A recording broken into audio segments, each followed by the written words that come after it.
Que el Señor les bendiga. Estamos nuevamente aquí para poder estudiar un poco de la palabra de Dios. Este día vamos a estar desarrollando el título, o más bien dicho el tema, Vive la nueva experiencia en Cristo. Vive la nueva experiencia en Cristo. Para esto vamos a estar estudiando Primera de Pedro, capítulo 4, del versículo 1 hasta el 14.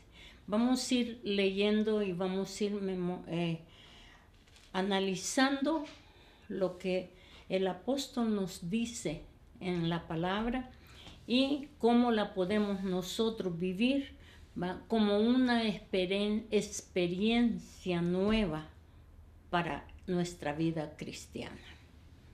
Amén.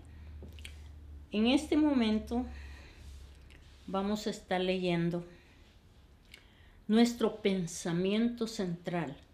Dice que Cristo terminó el poder del pecado sobre nosotros y ahora podemos disfrutar del fruto y dones de su gracia para que los ministremos para la gloria de Dios. Aleluya.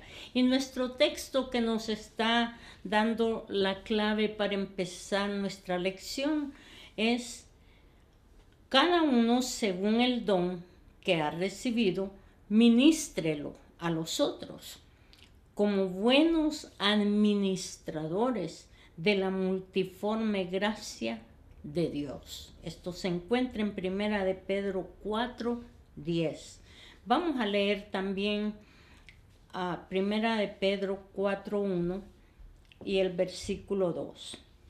Puesto que Cristo ha padecido por nosotros en la carne, vosotros también armaos del mismo pensamiento, pues quien ha padecido en la carne terminó con el pecado, para no vivir el tiempo que resta en la carne conforme a las concupiscencias de los hombres, sino conforme a la voluntad de Dios. Vamos a orar. Padre divino, en el nombre de Cristo Jesús, venimos ante tu presencia, Señor, rogándote y suplicándote, Señor, que estés tú tomando control de este estudio que vamos a estar teniendo, que sea su Santo Espíritu, Señor, dirigiendo mis palabras, y que toda persona que esté bajo el timbre de mi voz, Señor, que pueda escuchar y atesorar esta palabra, porque el propósito es de poder estudiarla para poderla, Señor, tener en nuestro corazón, para atesorarla y que nos sirva, Señor, como guía para poder vivir esa vida nueva contigo, Señor. Te damos las gracias, Padre, en el nombre de Cristo Jesús. Amén. Decíamos que íbamos a estar estudiando el tema Vive la nueva experiencia en Cristo. Aleluya.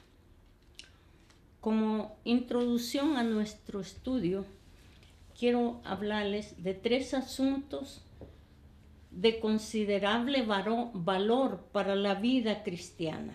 Se trata en este capítulo. El primero tiene que ver con la transformación del carácter y también la transformación de nuestra personalidad. El primero tiene que ver con estos dos, porque este es el resultado inmediato de la obra salvadora de Cristo. Los padecimientos de Jesús en la carne, ¿verdad?, son vistos aquí por el apóstol como un ejemplo y base de la muerte del pecado. ¿Por qué? Porque dice el texto que el que padeció, él vino a darle muerte al pecado. Las obras de nuestra carne quedaron eliminadas para no vivir el tiempo que resta en la carne, conforme a las concupiscencias de los hombres, sino conforme a la voluntad de nuestro Señor.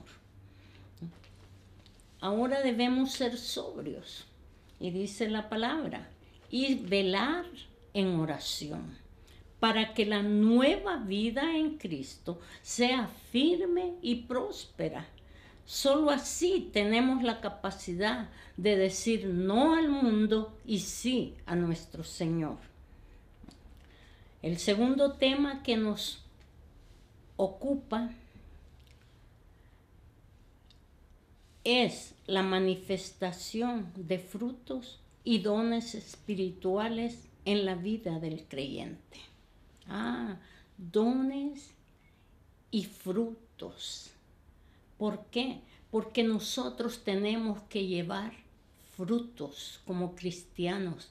Cuando venimos a Cristo y empezamos a ser transformados, necesitamos del Espíritu Santo que venga a ministrarnos, que venga con sus dones y nos dé esos dones para poder trabajar, para poder servir, tanto en un servicio para nuestro Señor como para nuestros hermanos, ¿verdad? Para el bien de la iglesia. La manifestación de esos dones espirituales pueden darse en la persona si ha realizado la transformación. Esa transformación que debe de irse formando a través de ir estudiando la palabra, a través de acercarnos al Señor, a través de irle conociendo a Él, es que tiene que haber esa transformación. Y vamos a estar hablando de dos puntos, el amor y la hospitalidad. Estas son pruebas visibles y tangibles, fíjense, de la obra interna del Espíritu de Dios en nosotros. Cuando nosotros podemos demostrar amor, cuando tenemos amor, es porque el Espíritu Santo está obrando en nosotros. Cuando los creyentes producen frutos espirituales, se bendicen mutuamente y administran los dones en el Espíritu. Les he dado esos dones. ¿Para qué? Para que glorifiquen a Dios por medio de Jesucristo. En el tercero, el apóstol se refiere a la urgente necesidad de que el glorioso Espíritu de Dios repose sobre nosotros. Esto no solo nos ayuda a resistir el fuego de prueba, sino que da testimonio de nuestra relación personal con el Señor. Los que creen que el creyente es exonerado de problemas y dificultades deben poner atención a los últimos versículos de Primera de Pedro 4:1. Miren, porque allí se nos dice que es tiempo, fíjense, de que el juicio comience por la casa de Dios. Pero si las cosas no son tan fáciles para los justos, ¿qué será lo que le espera al impío y al pecador? El impío es aquella persona que no tiene piedad, y el pecador es aquella persona que sigue viviendo en su pecado, que a sabiendas de que él está pecando, él sigue viviendo en ese pecado. Él no le interesa dejar de pecar. Vamos a estar desarrollando la lección. Nuestro primer punto es la vida antigua, viciada y pecaminosa ha terminado. Ese es nuestro primer punto. La vida antigua, viciada y pecaminosa ha terminado. Primera de Pedro 4, del 1 al 7. En su parte A podemos mirar que el cambio se debe ¿a qué? A que Cristo terminó con el pecado. Si bien el tema central de Pedro son los sufrimientos, tanto del creyente como de nuestro Salvador, en este capítulo, él lo ve como parte del proceso de la transformación cristiana. El primer punto fuerte es la declaración. Él ha padecido en la carne y terminó con el pecado. Aquí se refiere a Jesús, pues él con su muerte le puso punto final al imperio del pecado. En otras palabras, el argumento de Pedro es que Jesús tuvo que sufrir hasta lo indecible para poder destruir el poder del pecado que nos tenía atados. En otra ocasión hablamos de que porque vino Cristo, vino a destruir el poder del pecado. Por eso vino el Señor, porque lo que nos tenía enemistados con el Padre era el pecado, la desobediencia que tuvieron nuestros primeros padres. Y ahora lo está recalcando el apóstol Pedro, pero ya él está hablando de ese tema en una forma que trae buenas nuevas para nosotros. ¿Por qué? Porque está hablando que el Señor con su muerte le puso punto final al imperio del pecado. En otras palabras, el argumento de Pedro es que Jesús tuvo que sufrir para ponerle punto final a eso. Ahora bien, es deber nuestro armarnos del mismo pensamiento. ¿Cómo es eso? Sometiendo todo nuestro ser a la voluntad de Dios, igual como el Señor lo hizo, lo cual podría incluir cierto sacrificio. Cuando nosotros le decimos, Señor, yo quiero hacer tu voluntad, nos ponemos en la voluntad del Señor y el Señor dice, ok, ahora tú me estás diciendo que quieres estar en mi voluntad, está bien, vamos a hacer una cosa. Si tú quieres estar en mi voluntad, entonces vas a tener que hacer lo que yo quiero que tú hagas. Aleluya.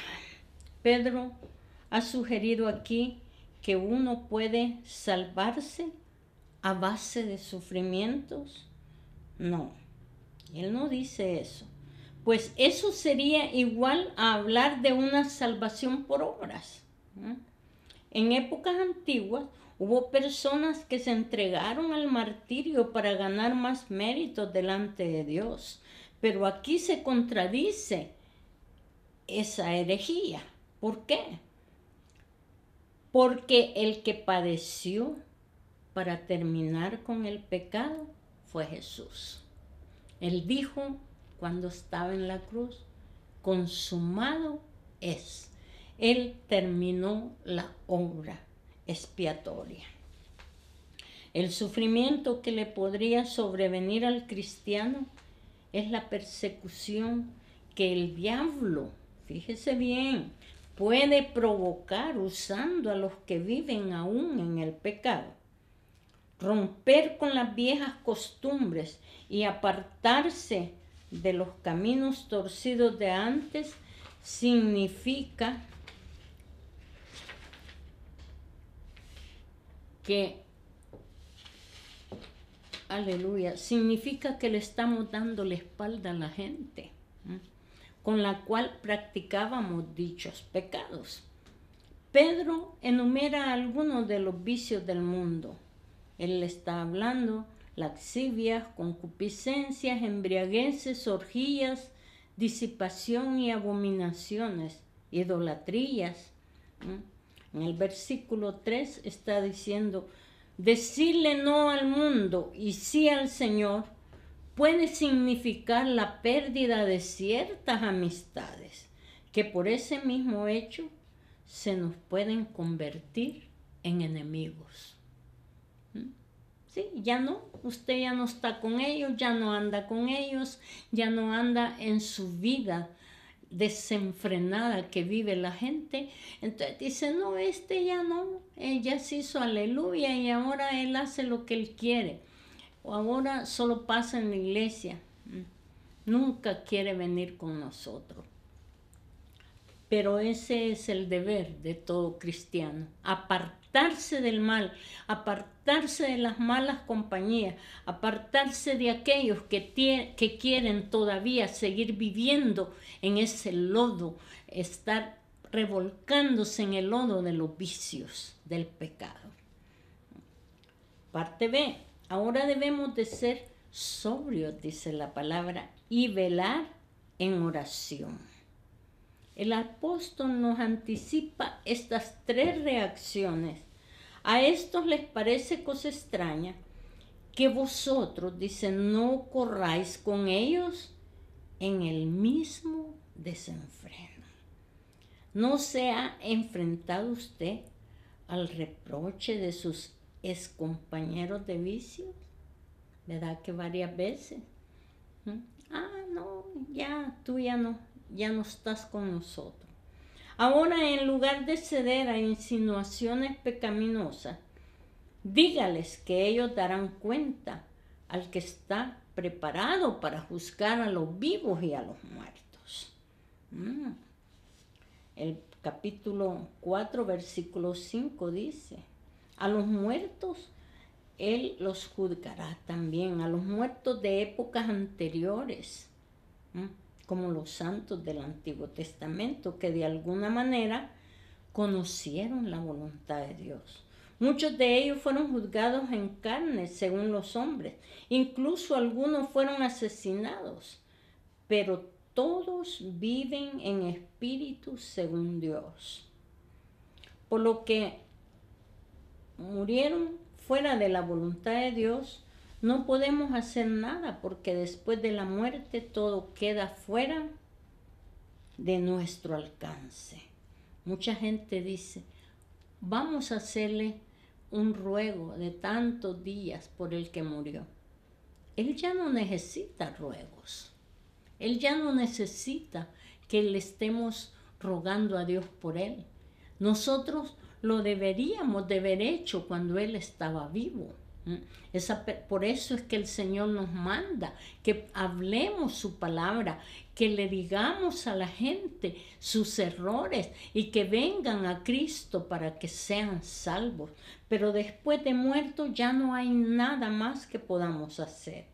Eso de estar haciendo que muchas cosas que ustedes conocen que la gente hace por los muertos, eso ya no es necesario. Nuestro deber es evangelizar a los que están vivos. Los que se quedaron vivos hay que evangelizarlos, ¿verdad? La advertencia y el doble mandato del versículo 7 son indispensables para mantenernos firmes en el Señor y resistir la presión de los mundanos. En primer lugar está la advertencia divina. Mire lo que dice, el fin de todas las cosas se acerca. Este mensaje debe de estar presente en cada corazón, pues de ello depende nuestra consagración y dedicación al Señor. Sabemos que todo es pasajero, que lo único permanente es la palabra de Dios, con sus promesas, con sus enseñanzas, la convicción de que el fin de todas las cosas se acerca. Nos hará desistir del mundo y vivir para Cristo. En segundo lugar, el apóstol nos da un mandamiento doble en este versículo. Dice, sed pues sobrios. Mire, la palabra sobrios viene viene de sofronesad, del verbo sofroneo. Estas son palabras griegas. Tengan una mente sana o estén en su juicio cabal. Tengan una mente sana o estén en su juicio cabal. Eso quiere decir sofroneo en el griego. Cuando usted ha escuchado una palabra que dice en lo griego, cuerpo sano en mente sana. Ellos dicen que si la mente está sana, el cuerpo está sano. Fíjese. Y yo le digo a usted que si usted tiene su mente y su corazón sanos espiritualmente, todo su cuerpo va a estar sano. Todas sus actitudes van a ser sanas. ¿Por qué? Porque vienen del Señor. Vienen del Señor. Tenemos que ser, dice, sobrios. O sea que tenemos que proceder con dominio propio. Ser sobrio es ejercer el dominio propio en nosotros. Eso tiene que ver con la transformación del carácter y la personalidad del cristiano, como resultado inmediato de la obra salvadora de Cristo. Aleluya. Pedro no usó la palabra gregoreite del verbo gregoreo que usó Jesús en Mateo 26, 41. Me gustaría leer Mateo 26.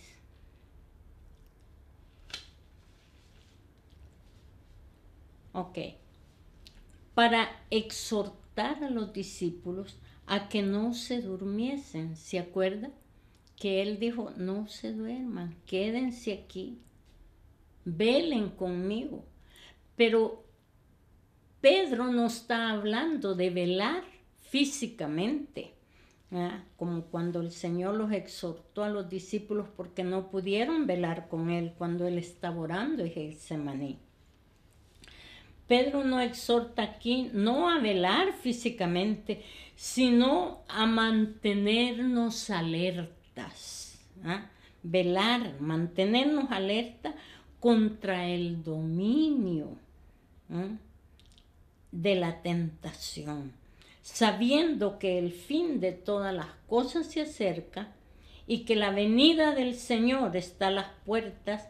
Nuestro deber es estar en nuestro juicio cabal y mantenernos alertas en oración. ¿Cómo nos vamos a mantener alertas? En oración. Cuando nosotros estamos en comunicación con nuestro Señor, nosotros podemos escuchar esa voz de Él, cuando Él nos dice qué tenemos que hacer, cuando Él nos da la clave para seguir adelante. Aleluya. Punto número 2. La vida nueva debe de estar colmada de frutos y dones. La importancia de los frutos del amor y la hospitalidad. Estos vienen siendo frutos y dones que el Señor da. Para vivir cristianamente en esta tierra, los creyentes debemos someter nuestra vida a Dios para que Él la colme de cualidades, fíjese, y recursos de arriba. Jesús se refirió a la manera de reconocer e identificar a cada creyente diciendo en Mateo 7:16 dice que los que no conocen ni obedecen al Señor se empeñan en adquirir riquezas, fama, influencia, habilidades y aún educación, solo para tener una vida importante en este mundo. En cambio, los cristianos pueden anhelar y adquirir todas estas cosas, pero su verdadera aspiración es dar fruto espiritual para poder agradar a Dios y a sus hermanos. Aquí el apóstol menciona solo una de las manifestaciones del fruto del Espíritu. El principal de ellos, el amor. Jesús dijo, por sus frutos los conoceréis. No dijo, los vas a conocer porque tienen un buen carro, los van a conocer porque como ellos son bendecidos, andan bien elegantes, bien vestidos, ellos tienen buena vida. No, dijo el Señor, por sus frutos los conoceréis. Ante todo, dice la palabra, tened entre vosotros ferviente amor. Mire, ¿qué es ferviente amor? La palabra ferviente viene de un término que significa fuerza e intenso. Fuerte e intenso. Un ferviente amor es fuerte e intenso. Solo un amor con estas cualidades puede soportar los embates de la sociedad donde nadie paga bien. Como cristianos tenemos que amar aún a los que no nos aman. Fíjense bien. Otra cualidad especial del verdadero amor cristiano, descrita en este versículo, es la capacidad de perdonar a los que nos han ofendido. Cuando Pedro dice que el amor cubrirá multitud de pecados, se refiere a la actitud de un creyente de hacer caso omiso de los pecados de una persona a la cual quiere ayudar. Cuando usted mira esto y escucha esto, piensa, esto no puede usted calificarlo como encubrimiento. No, es que lo está encubriendo. No estamos encubriendo los pecados de la persona. No estamos siendo cómplices del mal, sino que lo que se busca es traer a la persona a los pies del Señor para que confiese y se aparte de su maldad y Dios la haga prosperar. Esa es nuestro anhelo, de que esa persona se acerque a Dios.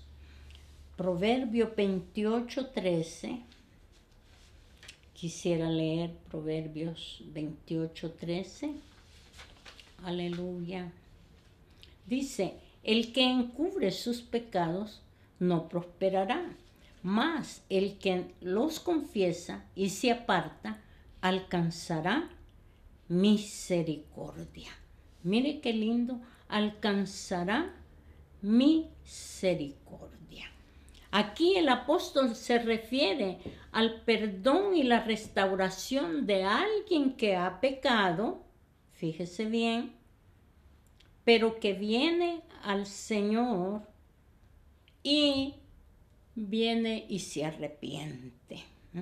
Santiago 5:20 dice que él viene y confiesa su pecado.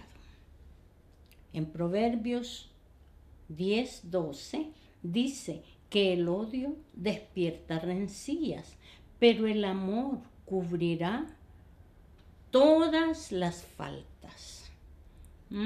Por eso es que nosotros tenemos que ser sobrios y velar.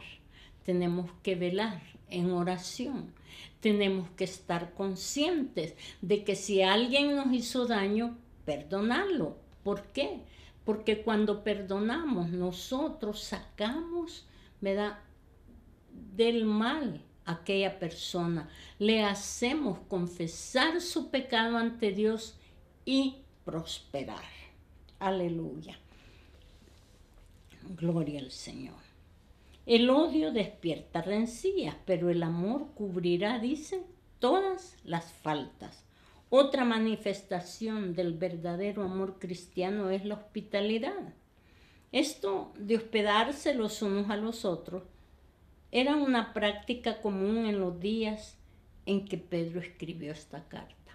Y había mucha gente que llegaba a Jerusalén, llegaban familias enteras a todos los acontecimientos que sucedían allí. Y ellos no tenían donde alojarse, a veces no podían pagar un hotel o los hoteles estaban llenos. Entonces venían ellos y ayudaban a sus hermanos. Ayudaban a sus hermanos, los recibían en su casa. Fíjese que el Salmo 133 dice, mirad cuán bueno y cuán delicioso es habitar los hermanos juntos y en armonía. Ah, qué bonito, esa hospitalidad que miró el salmista con sus hermanos cuando llegaban y se podían hospedar en las casas. Ese le inspiró a decirlo. Mira qué bueno y delicioso es habitar los hermanos juntos y en armonía.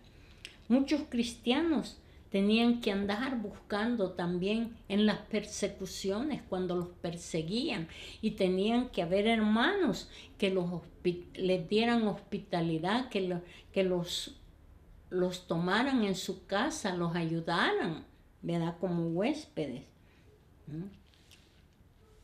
Aleluya.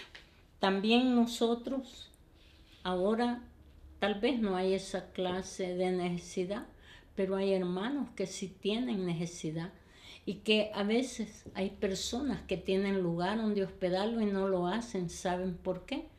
Porque ponen muchos pretextos, muchas cosas que han pasado y se olvidan de que si Dios está mirando su corazón, que si Dios quiere que usted sea un hospedador, Él le va a ayudar, le va a dar la forma cómo hacerlo, y a esta persona que usted va a hospedar va a quedarse quieta, no le va a hacer daño. ¿Por qué? Porque Dios va a estar mirando la condición del que lo ha hospedado. Bueno, vamos a ver la parte B del número 2. El lugar de la administración de los dones espirituales. Aleluya. Si un creyente se somete a la voluntad del Señor, dijimos, y vive en Él, indudablemente producirá fruto. Jesús dijo, el que permanece en mí, fíjese, y yo en Él, este lleva mucho fruto.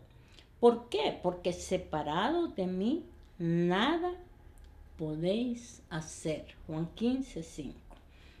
Dada esta primera condición, lógicamente es de esperarse que se dé el segundo aspecto de la vida cristiana, la manifestación de los dones. Existe por lo menos 4 listas de dones espirituales. Hay en Romanos 12:6-8, en 1 Corintios 12:8-10, Efesios 4:11 y Corintios, 1 Corintios 28:31. Pedro nos da aquí una lista de dones, como tampoco, él no nos da, una lista de dones, como tampoco enumeró todos los dones del Espíritu. Lo que se hace es exhortar a los creyentes que han recibido algún don a ministrarlo bien. El apóstol lo que quería era que fuéramos buenos administradores de esos dones que el Señor nos había dado. El Espíritu Santo es el que reparte los dones. La carismata del Espíritu Santo. Y dirige al creyente a usarlos. Y usarlos como es debido. 1 Corintios 12:4-7 dice, los que han recibido el bautismo del Espíritu Santo deben pedir al Señor que les otorgue dones para poder servirlo mejor. Nadie recibe dones para usarlos de manera egoísta. No, es que yo solo oro por fulano, por sutano. Si Dios le dio el don de sanidad, vaya, ore por los enfermos. Si Dios le dio ese don de traer palabra, vaya y abre palabra. El don que el Señor le haya dado a través. Esta cita que el apóstol hace de Proverbios 11:31 da por hecho de que si han de sufrir, fíjense, los que gimen y claman a Dios por las injusticias y la maldad que han inundado al mundo de hoy, ¿cuánto más habrá de sufrir los que han dado la espalda al Señor? Es probable que por el momento todo parezca a su favor, todo está bien. No, a mí no me hablen de Dios, que yo vivo mi vida, dice mucha gente, ¿verdad? ¿Cuánto más habrá de sufrir los que han dado la espalda al Señor? Es probable que por el momento todo les parezca bien a su favor y se sientan seguros de lo que tienen, pero cuando les llegue la ola de sufrimiento, entonces no tendrán a quién recurrir. Por eso concluye nuestro escritor, de modo que los que padecen según la voluntad de Dios, encomienden sus almas al fiel Criador y hagan el bien. En resumen, haciendo un pequeño resumen de esta clase, vea, dice, todo el capítulo 4 está dedicado a la amonestación al pueblo de Dios para que se oponga a las presiones del mundo. Pedro empieza por señalar que la vida antigua viciada y pecaminosa terminó cuando rendimos nuestro ser a Cristo, quien se sometió al padecimiento para darnos salvación. Primera de Pedro 4, del 1 al 7. De allí la importancia de la amonestación a ser sobrios y velar en oración. Existe la necesidad de estar siempre produciendo el fruto del Espíritu. Aquí sobresalen el amor y la hospitalidad. Otro aspecto de la vida cristiana es la manifestación de los dones espirituales. No olvidemos que si no hay frutos, no puede haber dones. El pasaje final de Primera de Pedro amonesta a la iglesia a estar firmes a las pruebas y hacerle frente a toda esa situación. El juicio debe, dice, comenzar en la casa de Dios. Y si el justo con dificultad se salva, ¿en dónde aparecerá el impío y el pecador? ¿Se da cuenta? Tenemos que ser sobrios y mantenernos alerta en oración. Tenemos que dar fruto espiritual para poder agradar a Dios y a nuestros hermanos. También se refiere a la actitud misericordiosa del creyente con el propósito de atraer a otros a los pies del Señor para que confiesen su pecado y Dios los pueda bendecir.